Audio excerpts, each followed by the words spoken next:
Welcome back to the channel, storytellers. Tonight's treasure is not about the Rose or villains. It's about two powerful men who ruled the exact same empire in completely different ways until fate, or perhaps something more dangerous, forced their worlds to collide. One sat upon a throne of gilded light, a prisoner to duty and perfection. The other owned the blood-soaked shadows that no one in the imperial court dared to name. And somewhere between absolute power, forbidden danger, and suffocating silence, they found each other. Before we begin, if you want the full continuation of these stories, more uncensored 18+ Ancient BL content, extended scenes, and unlimited royal forbidden romance, you can join us on Patreon at SpicyAncientBL. YouTube does not allow us to show or monetize everything freely here, so the deeper and more intense versions are waiting for you there. You can find the link in the description and pinned comment. Tell me in the comments down below, do you think love can survive when it is born in the darkest corners of an empire? Let's step into the story. Chapter 1. Jade, Steel, and Silence. The imperial city glittered like an illusion from the highest balcony of the Crown Prince's pavilion. Crown Prince Shenze stood barefoot on the cold jade floor, a delicate porcelain cup of plum wine held loosely in his long, elegant fingers. He stared out through the intricately carved wooden lattices, watching as the heavy winter rain blurred the glowing red lanterns of the capital into streaks of gold and blood far below. From up here, the empire did not feel loud. It felt distant, manageable. Owned. Every province, every military outpost, every whispering nobleman in the Grand Hall, they all bowed to the golden dragon embroidered on his chest. Shenze had mastered a political system so vast and treacherous that even the oldest, most cunning ministers lowered their eyes when he walked into a room. He was 25, yet immaculate, precise, and entirely, utterly alone. The silence in his grand bedchamber was not peaceful, it was hollow. The kind of silence that pressed against your ears, reminding you that in a palace of thousands there was no one else breathing in the same space who wasn't paid to do so. He turned away from the balcony. And then he stopped. Resting on his perfectly organized rosewood desk, right in the center of his secret imperial decrees, was a token. It was made of black iron, heavy and unpolished, carved with a single character, Shadow. Shenze's eyes narrowed. His chambers were guarded by the finest swordsmen in the kingdom. There were 3 locked doors. No one could enter without him knowing. Suddenly, a voice spoke from the darkest corner of the room. A voice that was male, deep, and unnervingly calm. "Your Highness, I hope the rain is not spoiling your evening." Something about the tone made Shenze's spine straighten. He did not reach for the sword on his wall. He slowly placed his teacup down. "Who are you?" A brief, heavy pause filled the room. The shadow shifted, revealing the silhouette of a tall, broad-shouldered man wearing dark, uncrested armor. "Someone who now controls 12% of your northern border military through loyalties your generals have hidden from you." Shenze's expression didn't change, his beautiful face resembling carved ice. But something in his chest shifted. "Impossible. I do not entertain games, Your Highness." The man's voice wrapped around the room, low and vibrating. "This isn't a game," the intruder said softly, stepping closer so the moonlight barely grazed his jaw. "It's an introduction." Before Shenze could call the guards, the man stepped backward into the shadows. By the time Shenze walked over to the corner, the room was empty. Only the faint, intoxicating scent of pine, rain, and cold iron lingered in the air. For the first time in 10 years, Crown Prince Shenze felt something entirely unfamiliar. Not anger, not royal outrage. Interest. Chapter 2. A name spoken in whispers. 3 hours later, his captain of the Imperial Guard stood in the pavilion looking like he had seen a demon. "We traced the token, Your Highness. It's legitimate. Bribed officials, shadow networks, layered alliances in the underworld so complex our scholars are still unraveling them." "Who?" Shenze asked quietly, his dark eyes fixed on the rain outside. The captain swallowed hard, his hand trembling on the hilt of his sword.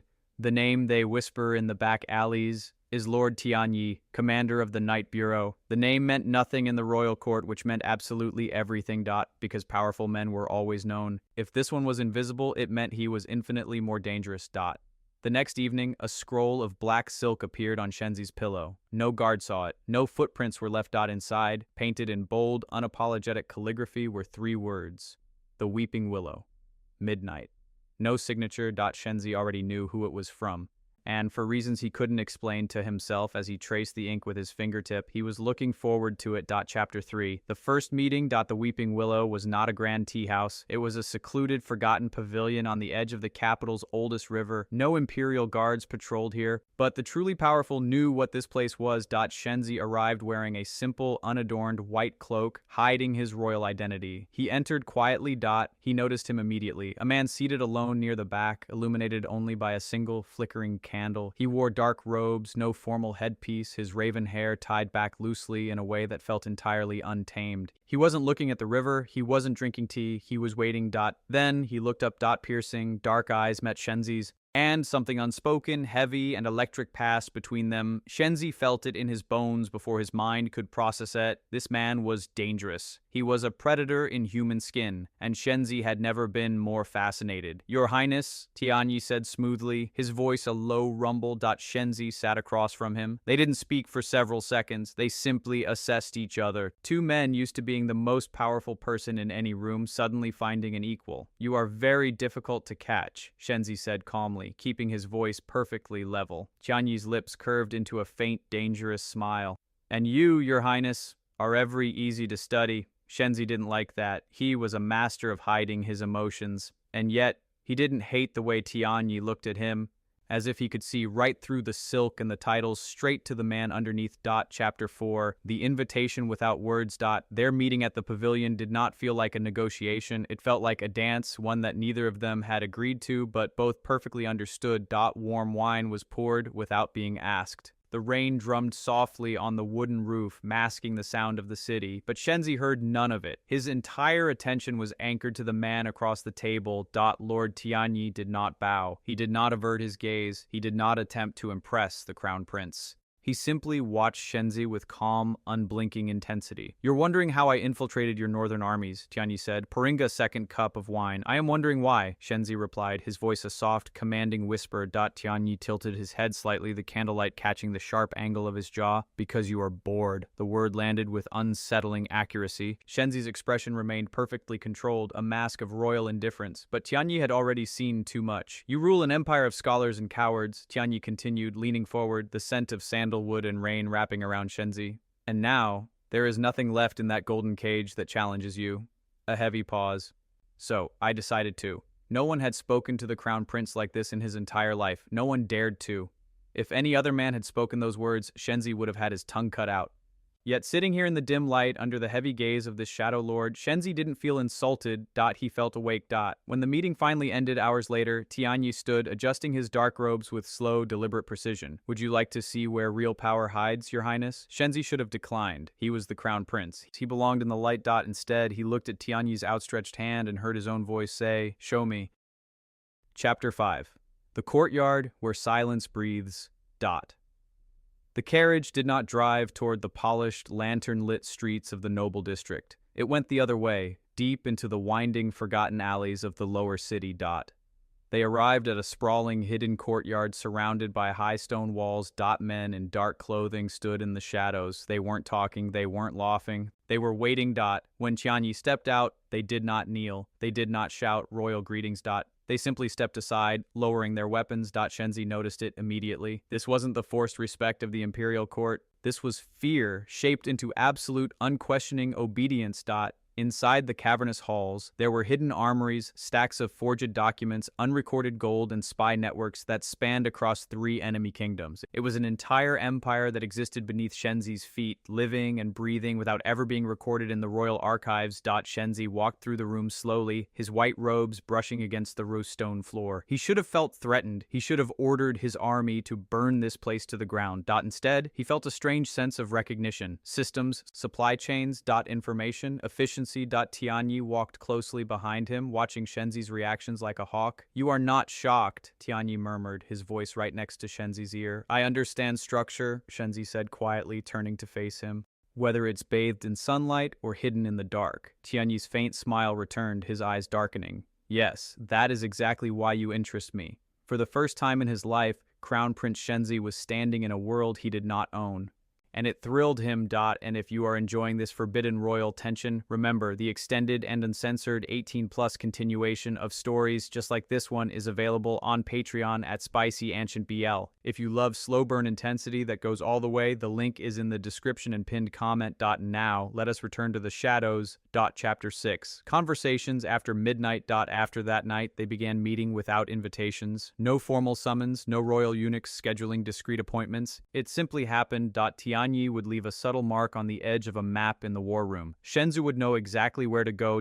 They met in the abandoned wings of the Imperial Library or deep in the bamboo forest behind the palace. They talked for hours about philosophy, war, control, morality, conversations that felt less like dialogue and more like a slow, intimate dissection of each other's minds. One night, they stood on the balcony of a forgotten watchtower, the cold winter wind tugging lightly at their robes. "Why me?" Shenze asked, his voice barely louder than the wind. Tianyi did not answer immediately.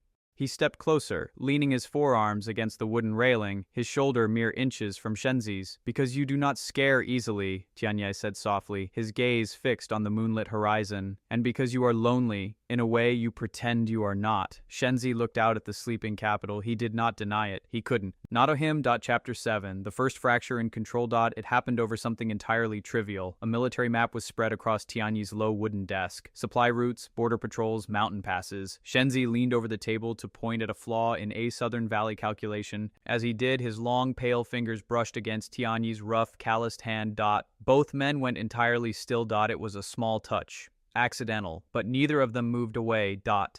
The air in the room instantly thickened. Shenze became acutely aware of how close they were standing. He could feel the heat radiating off Tianyi's body. He could hear the sudden, subtle shift in Tianyi's breathing. He could see how the Shadow Commander's dark eyes had lowered to stare at Shenze's lips. Shenze's own heartbeat betrayed him, hammering against his ribs in a rapid, unfamiliar rhythm.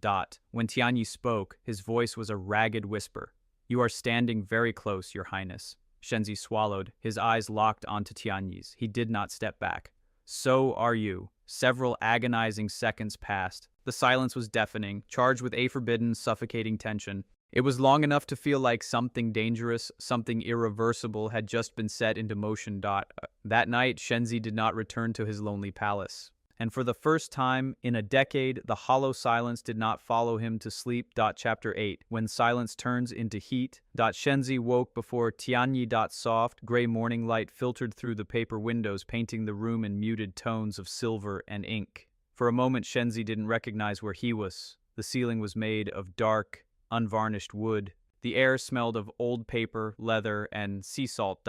Then he felt the heavy weight across his waist. Tianyi's arm, heavy, warm, and unapologetically possessive, even in sleep. Shenze lay perfectly still, staring at the ceiling as awareness settled into his blood like slow poison. He had not meant for this to happen. He had not meant to stay through the night. He had certainly not meant to wake up feeling so calm.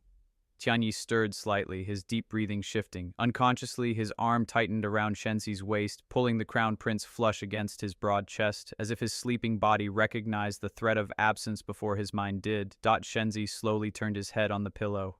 Tianyi looked different asleep.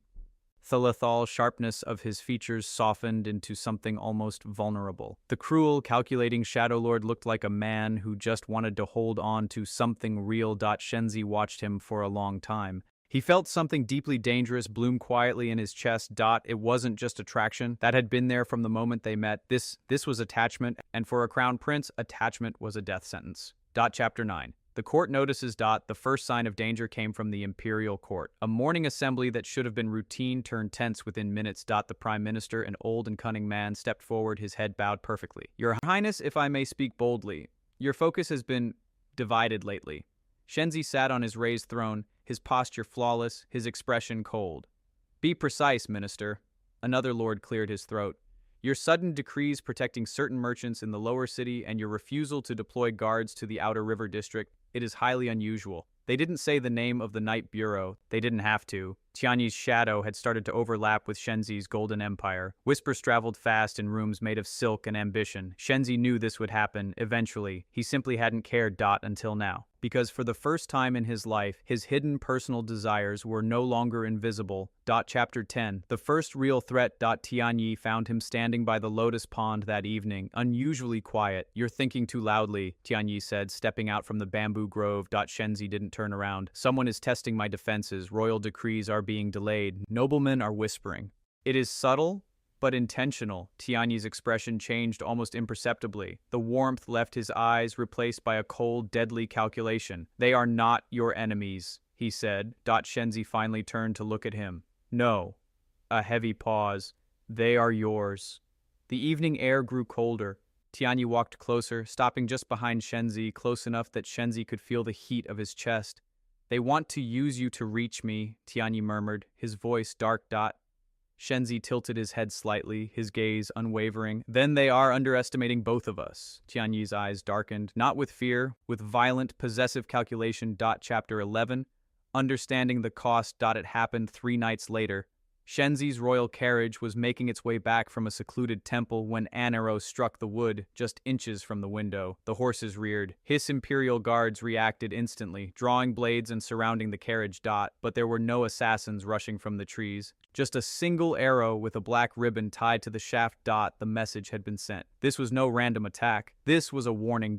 When Shenze finally arrived at Tianyi's hidden courtyard, it was pouring rain. Tianyi was already standing in the courtyard, drenched, his sword gripped tightly in his hand. He looked furious, uncontrollable. "They are getting closer," Shenze said calmly. Stepping out from under the umbrella, his guard held. Tianyi stepped forward, closing the distance so fast his guards flinched. Has stood over Shenze, close enough that Shenze could feel the violent tension radiating from him. "I told you," Tianyi snarled softly, his voice trembling with a rage he was straying desperately to leash. "I told you this world has a cost." Shenze held his gaze, unaffected by the danger. "I am not afraid of the cost." Tianyi's breath hitched, his voice dropped to a broken, desperate whisper.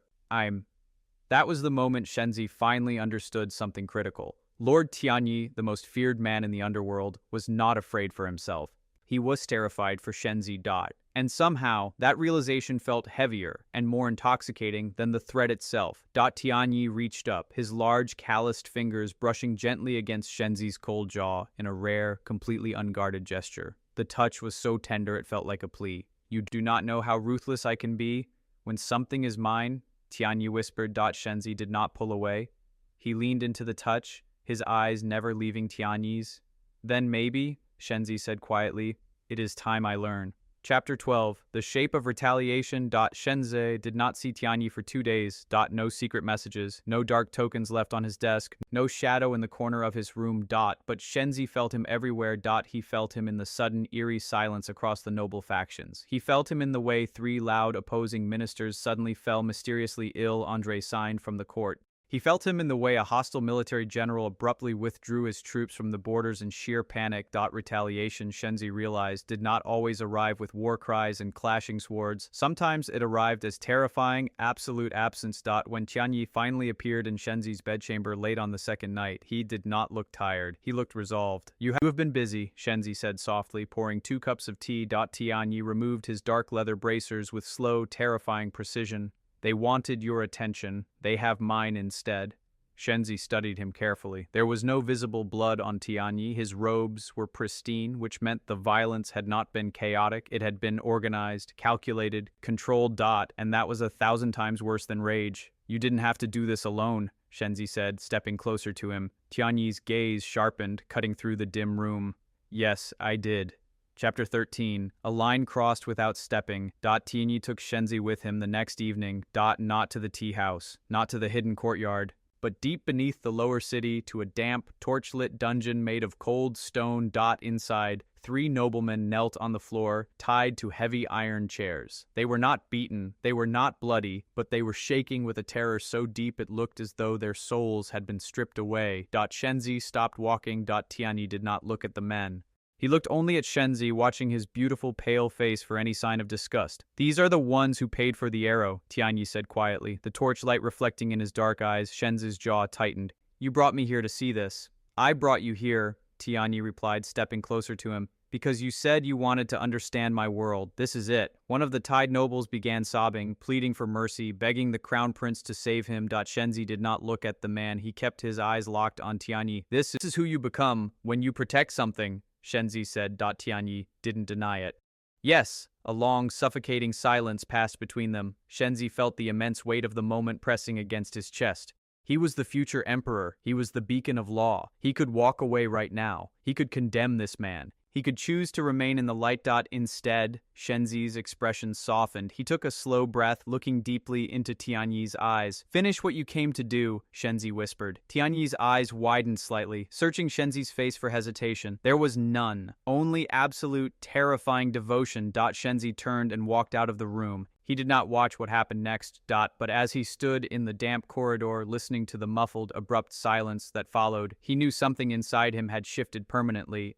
He had not crossed the line himself. But he had chosen to hold the hand of Theman who did. Chapter 14. The argument they could avoid. Back at Tianyi's hidden estate, the unspoken tension finally snapped. I don't want you there when I do those things, Tianyi shouted, his calm exterior finally cracking. He paced across the wooden floor, running a frustrated hand through his long, dark hair. And I don't want to pretend they don't happen, Shenze shot back, his royal composure breaking.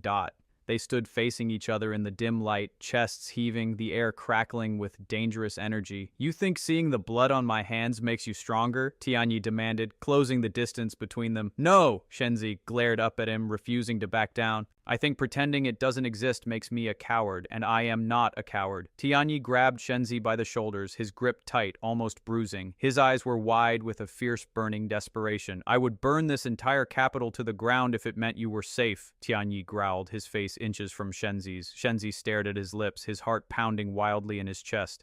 That is exactly what scares me. Silence fell heavy between them, because neither of them was wrong. They were two men holding enough power to destroy the world, entirely undone by the thought of losing each other. Chapter 15. The distance that hurt more than fear. The distance began quietly. Fewer visits in the night, shorter conversations. More time spent apart under the excuse of court politics and military maneuvers. But the real reason was much simpler and much more painful. They were terrified of the same thought. Is this sustainable? Shenze returned to his lonely golden pavilion each night, and the hollow silence was back. He sat on his throne, issuing decrees, smiling at foreign diplomats, but he felt nothing. The food tasted like ash.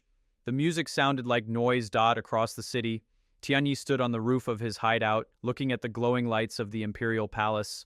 The wind felt colder. His weapons felt heavier. Power had never felt this useless to him before. They had built empires to protect themselves, but for the first time, both men understood something devastating. They could survive armies. They could survive assassins. They weren't sure they could survive losing each other. Chapter 16. The silence that roared. The royal bedchamber was quiet again. But it wasn't the old quiet Shenze had grown used to over the years, the sterile, manageable silence of a prince who had accepted solitude as the price of a crown. This silence was loud. It was agonizing. He found himself turning toward the darkest corner of the room, expecting to see a shadow that wasn't there. He found himself leaving his balcony window unlocked, pretending he simply forgot. He found himself tracing the rim of Cup, remembering the rough feeling of calloused fingers brushing against his. Work continued. Treaties were signed. But Shenze felt like a ghost haunting his own life. Across the capital, Tianyi was drowning in the same suffocating emptiness. He had built his underworld entirely out of control and fear. But this aching, hollow distance in his chest was something he could not command. For the first time in his brutal life, the Shadow Lord felt entirely powerless. And he hated it. Chapter 17. The return without armor. Tianyi arrived without warning. No stealthy entrance. No shadows. Just a heavy knock on the wooden doors of Shenze's private balcony late at night. Shenze opened the doors himself. They stood there for a long time, the cold night air rushing into the warm room, simply looking at each other. Tianyi looked the same, yet completely different. He wasn't wearing his dark armor. He looked exhausted, stripped of his pride. Stripped of his walls. I don't know how to do this without you, Tianyi whispered. No performance, no power play, Just absolute bare truth. Shenze's breath hitched. His eyes softened, the icy mask of the Crown Prince melting away in an instant. He stepped aside, holding the door open. Then don't, Shenze said softly. Tianyi stepped inside. And as the wooden doors closed behind them, the soft, quiet click felt like a final decision. There was no going back. Chapter 18, Rebuilding Power Differently. They did not pretend the fear was gone. They didn't pretend their worlds were safe. Instead, they talked. They sat on the floor by the braziers until sunrise, long, difficult conversations about limits, consequences, and what a future could actually look like if they stopped running from each other. Shenze proposed something bold, something that would shake the foundation of the empire. Let me absorb parts of your night bureau into the Imperial Guard, Shenze said, tracing the edge of Tianyi's collar. Your information networks, your border spies, quietly, gradually, we make them legitimate. Tianyi studied Shenze's face in the flickering firelight. You want to clean my empire. I want to make it survivable, Shenze replied softly, his hand resting over Tianyi's heart. For the first time in his life, Tianyi closed his eyes and allowed someone else to help him carry the crushing weight of the shadows. Chapter 19. The kingdom shifts. Months pass like flowing water. Military outposts, once controlled by fear and extortion, were slowly managed by generals secretly tied back to the Crown Prince. Illegal trade routes were legitimized, protected by imperial law. Men who had followed Tianyi out of pure terror began following a structured, protected system instead. Not everything changed. The shadows would always exist, but enough did. Tianyi's dark world grew a little lighter, and Shenze's golden world grew a little less lonely. And together, in the silence of the night, they built something that neither of them could have ever created alone. Chapter 20. Standing in the light. They stood on the highest balcony of the Imperial Pavilion one evening as the capital glittered far below them. It was the exact same view Shenze had looked at a year ago. The same red lanterns, the same rooftops, but everything felt entirely different. Tianyi stood beside him, completely hidden from the courtyard below, but close enough that their shoulders brushed. There was no tension. No desperate urgency. Just quiet, unshakable understanding. You used to stand up here alone, Tianyi murmured, his deep voice vibrating in the cool air. Shenze smiled faintly, leaning back just an inch, letting his shoulder press firmly against Tianyi's chest. I don't anymore, Shenze replied. They didn't say the words. In their world of blood, silk, and survival, they didn't need to. It lived in the way Tianyi's hand discreetly rested on the small of Shenze's back. It lived in the way Shenze leaned into his warmth without thinking. Two powerful men, no longer ruled by gilded cages or blood-soaked shadows, buttrelled by the simple, steady decision to stand beside each other no matter the cost. And that is the story of the prince who owned the light and the lord who owned the shadows. If you want the next part, the uncensored continuation, and more unlimited 18+ ancient royal BL stories, come join SpicyAncientBL on Patreon. The link is waiting for you in the description and pinned comment. Tell me in the comments down below, which moment changed their relationship for you? The first touch over the map, the confrontation in the rain, or the moment they finally chose each other over their fear? If you enjoyed this forbidden royal romance, like the video and subscribe for more treasure stories just like this. Until our next tale, stay curious.